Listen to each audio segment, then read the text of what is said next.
حبیب صاحب یہ فرمائیے سر، پی ٹی آئی کے جو آزاد امیدواروں کی شمولیت کے حوالے سے خبریں آئیں کہ رابطہ آپ لوگوں کے ساتھ ہوا، پھر اس کے بعد آپ لوگوں کے ساتھ معاملات فائنلائز بھی ہو گئے، لیکن جب اعلان ہوتا ہے تو پتہ چلتا ہے کہ یہ پی ٹی آئی پی کے ساتھ نہیں ہو رہا، یہ سنی اتحاد کونسل کے ساتھ جو ہے وہ جا رہے ہیں الیکشنز میں.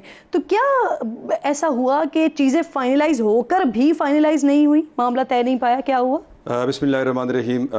جب 9 تاریخ کو رزلٹ آنے شروع ہو گئے تو تحریک انصاف کے آزاد اراکین کافی مقدار میں بن گئے. تو پی ٹی آئی کے معظم بٹ صاحب جو ان کی تحریک انصاف لائر فورم کے جنرل سیکرٹری ہے، اس نے رابطہ کیا تھا اور اس نے پھر کہا تھا کہ ملاقات کرتے ہیں. تو انہوں نے پھر ملاقات کی. پھر اس کے بعد ہم اسد قیصر صاحب کے ساتھ ہماری ملاقات ہو گئی. تو انہوں نے کہا تھا کہ کیوں نہ ہو کہ پی ٹی آئی یا پی ٹی آئی پی آپس میں اگر اتحاد ہو جائے. تو میں نے کہا اچھی بات ہے، کیونکہ خیبر پختونخوا پچھلے 20 سالوں سے امن کی یعنی صورتحال سے کافی پیچھے ہیں اور بدامنی کی صورتحال. میں نے کہا یہ تو اچھی بات ہے. تو پھر اس نے کہا تھا کہ ایسا ہے کہ پہلی بات یہ ہے کہ خان کا ایک شرط ہے، وہ یہ کہ پرویز خٹک صاحب اس میں نہیں ہوں گے، وہ مائنس ہوگا.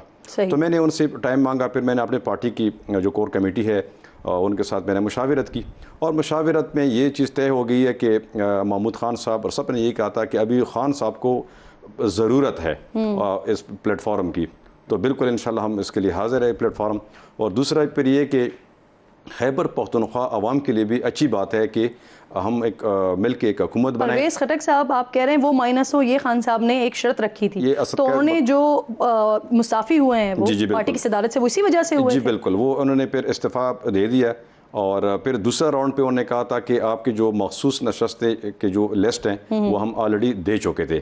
وہ کہہ رہے ہیں کہ آپ الیکشن کمیشن میں جمع کر لیں. دوسرا شرط ان کا یہ تھا، تو وہ بھی ہم نے وہ جمع کر دیا. پھر اس میں یہ تھا کہ امین گنڈپور صاحب سے ٹیلی فون پہ رابطہ ہو گیا. ان کا والد صاحب اللہ تعالیٰ مغفرت نصیب فرمائے، تو وہ وہاں پہ تھے. وہاں سے انہوں نے مجھے ٹیلی فون پہ بتایا تھا کہ یہ 2 چیزیں جو ہیں اس کو آپ فائنل کریں، آپ اور اسد قیصر صاحب اور معظم بٹ صاحب بیٹھ کے ان چیزوں کو آپ فائنل کریں.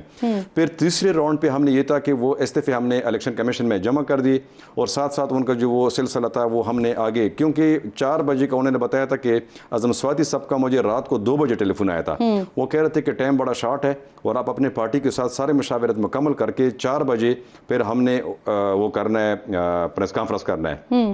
میں نے کہا ٹھیک ہے. تو پھر میں نے اپنی پارٹی کو راتوں رات میسج کر کے سب کو میں نے بلایا ہوا تھا کہ اصل میں بات یہ ہے کہ ٹائم شارٹ ہے، اور یہ ہے کہ انہوں نے پی ٹی آئی پی میں شامل بھی ہونا ہے. لیکن یہ ہے کہ میں یہ کہوں گا کہ کل میں شیر افضل مروت صاحب کی وہ دیکھ رہا تھا کہ جیو کے ایک پروگرام میں انہوں نے کہا تھا کہ بالکل سنی شازیب خانزادہ صاحب کے پروگرام میں، شازیب خان ان سے میں نے سنا تھا کہ یار یہ واقعی یہ غلطی ہو گئی ہے. لیکن ان کی اپنی سوچ ہے، لیکن واقعی ان سے یہ غلطی ہوا ہے کہ انہوں نے اس غلطی کی وجہ سے وہ کہہ رہے ہیں کہ شیرانی صاحب کے ساتھ اتحاد کی بات ہوئی تھی لیکن پھر سنی اتحاد کونسل میں چلے گئے، آپ کا تو ذکر ہی نہیں ہوا. نہیں، وہ تو ان کے اپنا ہوا ہے، انہوں نے اگر ذکر نہیں کیا. لیکن میں ان کی غلطی کی بات کر رہا ہوں کہ ان کے جو 70 سے لے کر 80 تک جو مخصوص نشستیں ہیں وہ تو ضائع ہو گئی ہے، کیونکہ ان کے پاس واحد یہی راستہ تھا کہ اگر ہمارا پی ٹی آئی اور پی ٹی آئی پی کے ساتھ اگر اتحاد ہوتا، کیونکہ آلریڈی ہم نے لسٹ بھی جمع کیا تھا، ہمارے پارٹی بھی پارلیمانی تھی اور نام بھی ایک تھا. تو یہی ایگزیکٹلی میں یہی تو آپ سے سوال پوچھ رہی ہوں کہ یہ معاملات فائنلائز ہونے کے باوجود بھی فائنلائز کیوں نہیں ہو پائے؟ کیونکہ آپ بتا رہے ہیں کہ جو تمام شرائط وہاں سے رکھی گئی تھی ان شرائط پر تو آپ پورا عمل کر رہے تھے. آپ پرویز خٹک صاحب مستعفی بھی ہو گئے، پھر جو دوسری لسٹ جمع کرانے کی بات ہوئی وہ بھی ہو گئی. پھر اس کے بعد سر یہ جو ساری گفتگو آپ کی ہو رہی تھی معظم بٹ صاحب کے ساتھ یا اسد قیصر صاحب کے ساتھ، اس میں آپ کو یہی بتایا جا رہا تھا کہ عمران خان صاحب آن بورڈ ہیں ان تمام سچویشن میں؟ بالکل. اس سے پہلے جب ہم مذاکرات کر رہے تھے، اس سے جب ہمارا اور اسد قیصر کے ساتھ ملاقات ہو گیا، اس نے کہا تھا کہ 1 دن کا ٹائم آپ اپنی پارٹی سے مشاورت کر لیں، میں کل خان صاحب کے ساتھ ملنے جا رہا ہوں اڈیالہ. تو وہ جا کے وہاں سے ان کی ملاقات ہوگی. ملاقات کے بعد فوراً انہوں نے وہاں پہ ٹاک شو پہ انہوں نے بات کی کہ ہمیں اپروول مل گیا، انشاءاللہ ہم اگلا جو راؤنڈ ہوگا ہمارا پی ٹی آئی پی کے ساتھ ہمارا مذاکرات ہوگا. لیکن اصل میں بدقسمتی یہ ہے کہ وہاں پہ میرے اپنے اندازے کے مطابق میں یہ کہہ رہا ہوں کہ اس میں اپنے اندر کی گروپ بندی تھی. ایک گروپ یہ نہیں، یعنی ہر ایک گروپ یہ چاہتا تھا کہ یہ کریڈٹ ہمیں ملے. اس وجہ سے انہوں نے اپنے پارٹی کا بہت بڑا نقصان کیا ہے. جیسے کہ شیر افضل مروت صاحب کل کہہ رہے تھے نا کہ خان صاحب اس پہ بڑا تشویش کا اظہار کر رہے ہیں. وہ کہہ رہے تھے کہ ان کا انکوائری ہونا چاہیے، کیونکہ ہم یعنی اندرونی اختلافات کی وجہ سے آپ لوگوں کے ساتھ اتحاد نہیں ہو سکا. سر جب آپ لوگوں کو یہ پتہ چلا کہ پی ٹی آئی آپ کے ساتھ نہیں، یعنی 4 بجے آپ سے کہہ رہے ہیں کہ 4 بجے ہم پریس کانفرنس کر کے اس بات کا اعلان کریں گے، لیکن بعد میں ہوتا یہ ہے کہ پی ٹی آئی سنی اتحاد کونسل کے ساتھ اتحاد کر لیتی ہے. تو پھر آپ لوگوں نے قیادت سے یا جن کے ساتھ آپ سے رابطہ ہو رہا تھا، معظم بٹ سے یا اسد قیصر صاحب سے، ان سے رابطہ کیا، ان سے وجہ پوچھی کہ کیا ہوا؟ اصل میں ہوا یہ تھا کہ جب انہوں نے 4 بجے کا ٹائم ہمیں بتایا تھا کہ 4 بجے تک آپ ساری چیزوں کا فائنل کر کے پھر ہم وہ کریں گے، 4:05 پہ ہمارے اپنے ہی بندوں نے ہمیں کال کی ہے کہ اپنا ان کا جو سیکرٹری جنرل ہے حسن رؤوف صاحب، نہیں دوسرا عمر ایوب، جی عمر ایوب صاحب، اور یہ جو سنی اتحاد والے تھے ان کا اتحاد ہو گیا اور وہ پریس کانفرنس ان کا چل رہا ہے. پھر میں نے معظم بٹ صاحب کو کال کیا، معظم بٹ صاحب نے پھر میرے خیال میں اعظم سواتی صاحب سے، ان سب سے انہوں نے رابطہ کیا ہے.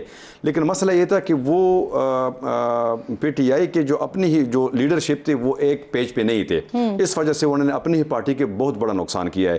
یہ نقصان صرف پارٹی کے نہیں، انہوں نے خان صاحب کے ساتھ بھی ان کا بھی نقصان ہو گیا، پارٹی کا بھی نقصان ہو گیا، ہمیں تو فائدہ ہو گیا کیونکہ مخصوص نشستیں جب ان کو نہیں ملے ہیں 22، ان میں سے ہمیں بھی حصہ مل گیا.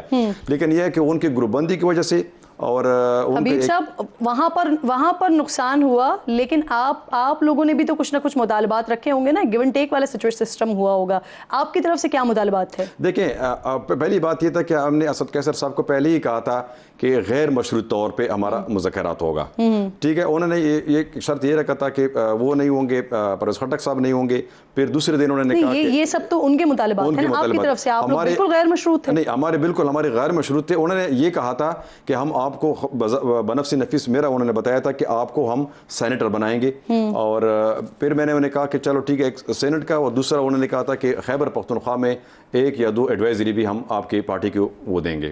یہ 2 باتیں ان کے ساتھ آلریڈی ہمیں ہوئے تھے اور فائنل بھی ہوئے تھے.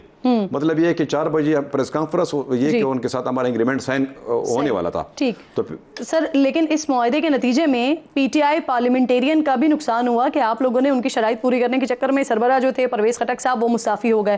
اب ان کا کیا اسٹیٹس ہے سر؟ واپس آئیں گے پارٹی میں جوائن کریں گے؟ دیکھیں بات یہ ہے کہ پرویز خٹک صاحب جب الیکشن ہار گئے تھے، اس سے 1 دن پہلے اگر آپ کو یاد ہو، انہوں نے ٹی وی پہ بریک آیا تھا کہ میں سیاست سے کنارہ کش ہوں، مجھے اپنا صحت بھی اجازت نہیں دیتا ہے. تو جب انہوں نے شرط میں بھی یہ رکھا تھا تو پھر ہمارا جو کور کمیٹی تھا وہ جا کے ان سے جب یہی مطالبہ ٹیبل پہ رکھا کہ یہی بات ہے، تو اس نے مطلب یہ نہیں کہا، وہ ویسے ہی وہ کہہ رہے تھے کہ چلو بس ٹھیک ہے، پارٹی میں محمود خان صاحب ہے، آپ ہیں، اس چیز کو آپ آگے کنٹینیو کر کے چلائیں اور کوئی مسئلہ نہیں ہے اس میں. کہ انہوں نے یہ نہیں کہا کہ کوئی مزاحمت کی ہے یا اس طرح کوئی دوسرا انہوں نے کوئی بات کی ہے. دوسرا انہوں نے یہ بات کی ہے کہ چلو ٹھیک ہے، خان صاحب فی الحال جو ہے نا تکلیف میں ہے، ان کو پلیٹ فارم کی ضرورت ہے، تو یہ ہے کہ ہمارا پلیٹ فارم جو ہے ان کے لیے بالکل پیش ہے، وہ بے شک ان کو دے دیں. لیکن تنقید تو وہ مسلسل کرتے رہے، خان صاحب پر تنقید کرتے رہے، کہتے رہے کہ وہ جو ہے کے پی کے دشمن ہیں. تو پھر ایسا کیسے ہوا سر کہ آپ لوگ غیر مشروط طور پر ان کے ساتھ اتحاد کرنے لگے؟ پرویز خٹک صاحب نے غیر مشروط طور پر کہ خان صاحب کو ضرورت ہے، اس وجہ سے ان کے لیے اپنی سربراہی چھوڑ دی پارٹی کی. دیکھیں سیاست ہے، اس میں ہر جو بندہ سیاسی ہوتا ہے اس کے اندر لچک ہونا چاہیے، اور وہ سیاسی ہے نہیں کہ وہ ایک ہی بات پہ کھڑا ہو جائے. پھر آپ کو پتہ ہے کہ وہ نظام آگے نہیں چل سکتا ہے. تو وہ ماشاءاللہ ان کا 40-42 سال تجربہ ہے، ان کو پتہ بھی تھا کہ انسان کے اندر لچک ہونا چاہیے. دوسرا یہ ہے کہ الحمدللہ ہم پختون ہیں، پختون میں خاص کر ہمارا جو بیلٹ ہے وہ قبائلی علاقہ ہے. قبائلی علاقوں میں جرگہ سسٹم جو ہے وہ بہت بڑا پائیدار ہے، اور ہمیں پتہ بھی ہوتا ہے کہ یہاں پہ مذاکرات میں یہ چیز چلتا ہے تو پھر یہ ہے کہ اس میں لچک ہونا چاہیے. تو وہ پھر یہ ہے کہ ہم نے اس کو ایگری کیا تھا اس چیز پہ کہ دیکھیں ابھی یہ ہے کہ خیبر پختونخوا کو اس وقت ضرورت ہے. وہ ضرورت یہ ہے کہ اگر ٹھیک ہے اگر آپ کا سیاسی اختلافات ہے خان صاحب کے ساتھ وہ اپنی جگہ پہ، لیکن یہ ہے کہ یہ اتحاد اگر ہو جائے تو اس میں یہ ہے کہ خیبر پختونخوا کو فائدہ ہوگا. اور دوسرا یہ ہے کہ جو لیکن سر اس سے پہلے جو بھی الیکشن مہم ہوتی رہی، میرے پاس بھی پرویز خٹک صاحب انٹرویو کے لیے آئے تھے، اس میں بھی وہ خان صاحب کے اوپر بھرپور الزامات لگاتے رہے، کے پی کے کا دشمن عمران خان کو کہتے رہے، کے پی کے کی بربادی کی ذمہ داری جو ہے وہ پاکستان تحریک انصاف پر ڈالتے رہے. تو وہ کیا صرف ہیٹ آف دی مومنٹ اس طرح کے اسٹیٹمنٹس آ رہے تھے، الیکشن مہم کا حصہ تھے، یا واقعی وہ آج بھی اپنے ان الزامات پر قائم ہیں؟ دیکھیں پہلی بات یہ ہے کہ آپ کو پتہ ہے کہ الیکشن کے دوران جو بھی بیانیہ ہوتے ہیں، ہر ایک پارٹی والے جو ہیں ایک بیانیہ بناتے ہیں کہ وہ لوگوں کا توجہ کا مرکز بن جائے. وہ تو الگ بات ہے، اس میں کوئی شک نہیں ہے. دوسری بات یہ ہے کہ ان کے ساتھ جو اختلافات ہیں ان اختلافات سے ہٹ کے ان کو یہ بھی پتہ ہے کہ ان کے ساتھ ان کا ایک اچھا ریلیشن بھی تھا، اور ہے ابھی بھی ہے، ایسا نہیں ہے، لیکن یہ کہ وہ الیکشن کے دوران میں انہوں نے بالکل اس میں کوئی شک نہیں ہے، انہوں نے بڑی تنقید کیا، اور ہماری پارٹی کے دیگر جو وہ تھے بنفس نفیس، میں نے بھی ان کے ساتھ بات کی کہ یار ٹھیک ہے آپ نے ایک اچھا وقت گزارا ہے عمران خان کے ساتھ، تو مطلب یہ ہے کہ ایسا اسٹیٹمنٹ دے کم سے کم کل اگر ملنے کی وہ ہو تو کم سے کم بندہ پھر مل جائے. یہ ہم نے بھی انہوں نے کہا تھا، محمود خان صاحب نے انہوں نے کہا تھا، اس میں کوئی شک نہیں ہے، بالکل ان کا بیان جو تھے وہ سخت تھے، لیکن اس یعنی اور کہ وہ الیکشن مہم کے بیانات تھے. اور سر پھر یہ طے ہے کہ اب پرویز خٹک صاحب دوبارہ پی ٹی آئی پی کی صدارت پر نہیں آئیں گے، سربراہ نہیں ہوں گے؟ دیکھیں وہ جب انہوں نے استعفیٰ دے دیا، استعفیٰ سے پہلے بھی انہوں نے کہا تھا کہ میں سیاست سے کنارہ کش ہو رہا ہوں کچھ ٹائم کے لیے، ان کی صحت بھی اجازت نہیں دے رہی. صحت اجازت نہیں دیتے. بہرحال یہ ہے کہ کل کسی نے دیکھا نہیں ہے، اللہ تعالیٰ ان کو صحت دے، اگر ضرورت پڑ جائے کیونکہ تجربہ کار آدمی ہے تو ویلکم کرتے ہیں اس کو.